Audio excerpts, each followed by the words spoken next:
हैं कि राम मंदिर से कुछ होने जाने वाला है नहीं, ये तो बस दिखावा है और एक तरीके से आप कहिए तो बीजेपी का प्रचार एजेंडा है।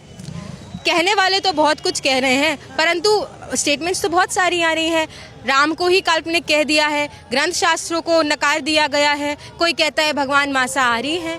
तो ऐसे लोगों के लिए मैं कहना चाहूँगी कि राम कथा जन जन में व्यापी, केवल वंचित हैं कुछ पापी, जिनके ज्ञान चक्षु फूटे हैं उन्हें राम लगते झूठे हैं। झुकलाते हैं राम के मर्म को, घायल कर रहे हैं धर्म को, आस्था के प्रति निर्मोही है, सबके सब हरिहर द्रोही हैं। जो करते राम की निंदा है वो कैसे अब तक जिंदा हैं। ऐसे राम द्रोहियों को पढ़ने अब गरुड़ पुराण दे, राम हुए हैं और कितने प्रमाण दे। क्या बात है, क्या बात है, बहुत खूबसूरत, बहुत खूबसूरत आपने कहा।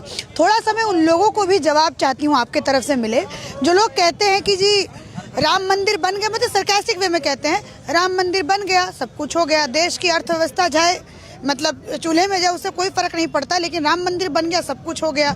तो क्या कहोगे ऐसे लोगों को? उन लोगों को कहूंगी कि चाहे सरकास्टिक वे में ही सही, आप बहुत बड़ी बात बोल रहे हैं कि राम मंदिर बन गया सब कुछ हो गया, क्योंकि प्रभु का धरा पे अवतरण हो चुका है, वो तो सदा सदा है, आदि अनंत है। परंतु यह बाहरी बस एक संकेत है उन लोगों के लिए जिनको समझ नहीं आ रहा है। ये बाहरी मूर्ति मात्र संकेत है, वो सब समझ जाए उनको समझाने के लिए कि जैसा भी कहा कि जिनके ज्ञान चक्षु फूटे हैं, जो आंतरिक रूप से राम को मानते नहीं है, जानते नहीं है, वो स्टेटमेंट्स दे रहे हैं। भगवान अब भी अंत तक आके चेता रहे हैं कि देख मैं आ गया हूँ, अब जागृत हो, धर्म की स्थापना का समय है, अधर्म के विनाश का समय है। तो उन लोगों से कहूंगी कि राम आ गए हैं, कार्य हो गया है। आप सरकास्टिक वे में ही सही, आप सही कह रहे हो कि आत्मा आपकी बता रही है कि अब कुछ नहीं होने वाला, अब धर्म स्थापित होगा ही होगा और रावण जैसे पापियों का नाश होना ही होना। रावण जैसे पापी किसको कह रही हैं? जो भी लोग हमारे धर्म के अगेंस्ट हैं, चाहे वो कोई भी हो, सबके लिए है। जो धर्म के विरोध है,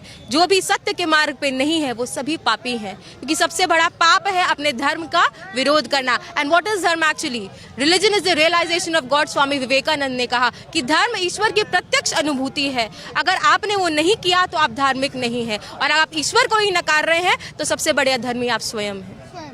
फर्राटेदार अंग्रेजी ये बोल रही हैं, और आप ये समझिए उन लोगों को ये जवाब है जो लोग कहते थे कि सन्यासी वो लोग बनते हैं जो लोग कुछ भी नहीं करते, अपने जीवन में असफल हो जाते हैं तो सन्यासी बनते हैं। इस तरीके से जब हिंदू धर्म का अप्रचार होता है, हिंदू धर्म को इस तरीके से बोला जाता है, तो आप सारी जो यंग पीढ़ी है वो क्या सोचती है? मैं आपके पास भी आऊँगा।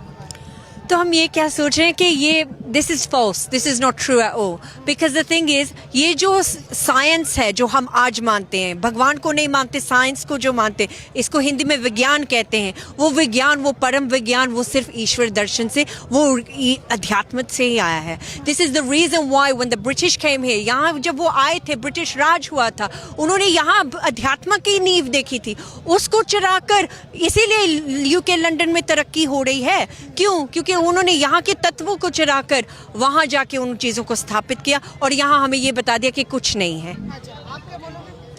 जी जी बिल्कुल, मैं कहना चाहूँगी क्योंकि इंट्रोडक्शन मिल ही चुका है। दोनों दीदियाँ हैं हमारी, विदेश से, लंदन से है। मैं खुद भी दिल्ली से हूँ। मैंने बीकॉम किया है दिल्ली यूनिवर्सिटी से, CS किया है, 1.5 साल गूगल में जॉब की है। और साल गूगल में जॉब, कितना पैकेज था आपका? हमारा 85,000 पर मंथ का मेरा पैकेज था, उसको छोड़कर मैं आई हूँ। अब चिंतन का विषय है कि ये कैसे संभव हुआ। स्वामी विवेकानंद जी ने विदेशों में जाके भारतीय संस्कृति की स्थापना की, कैसे की?